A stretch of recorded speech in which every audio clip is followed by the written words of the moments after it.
مرحبا بالجميع.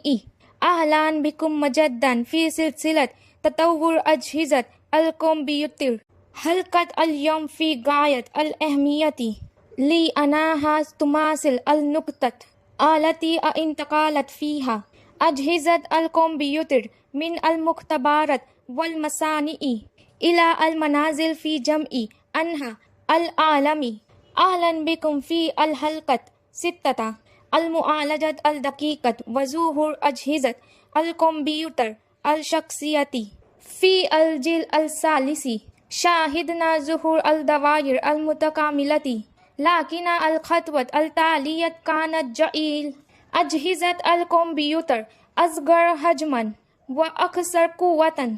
1971 اخترعت شركة انتل أول معالج دقيق في العالم، انتل 4004.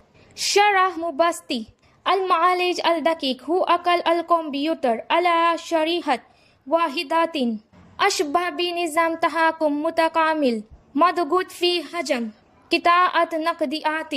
الميزات: صغر الحجم، سرعة المعالجة، انخفاض استهلاك الطاقة، انخفاض التكلفة بشكل كبير. كانت هذه اللحظة التي مهدت الطريق لانتشار أجهزة الكمبيوتر على نطاق واسع.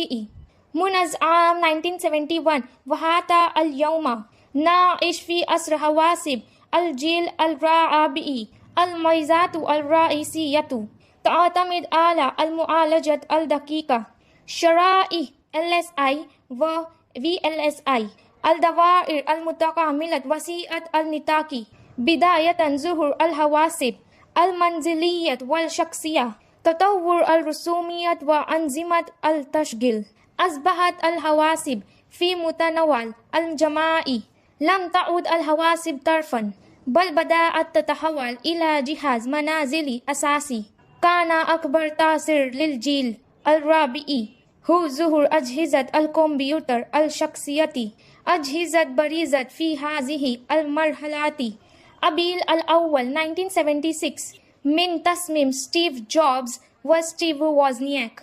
أبيل الثاني 1977 ساهم في انتشار أجهزة الكمبيوتر المنزلية. IBM PC 1981 أحدث ثورة في المكاتب والحوسبة التجارية.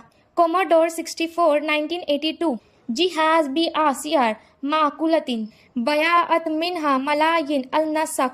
ماكنتوش 1984 قدم واجهة المستخدم الرسومية وساهم في انتشار استخدام الفرع.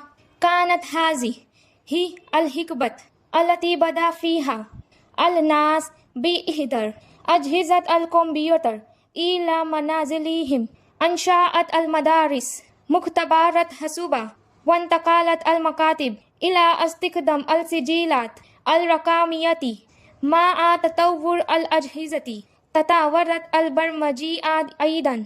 أنظمة التشغيل الشهيرة MS DOS، مايكروسوفت ويندوز، وجهة رسومية نظام تشغيل ماكنتوش، يونكس ولينكس للأنظمة المتقدمة، وجهة المستخدم الرسومية GUI. أصبحت أجهزة الكمبيوتر أسهل في الاستخدام للجميع بفضل الأيقونات والنوافذ والأزرار على الشاشة. بعد الجيل الرابع تغيير العالم تماما. أصبح التواصل أسرع. تحولت المكاتب إلى أنظمة رقمية. تطور التعليم. دخلت أجهزة الكمبيوتر إلى المنازل. ازدهرت صناعة تكنولوجيا المعلومات وفرص العمل الجديدة. شهدت هذه الحقبة ولادة صناعة تكنولوجيا المعلومات وشركة البرمجيات. القيود: غير سهل الحمل، تصميمات ثقيلة وضخمة، رسومات وبيانات تخزين محدودة. كان انتشار الإنترنت لا يزال في مراحله الأولى، لكن نقلة نوعية كانت على وشك الحدوث. أيها الأصدقاء، لقد جلبت لنا الجيل الرابع من الحواسب التكنولوجيا إلى متناول الجميع، لكن الثورة القادمة ستغير كل شيء.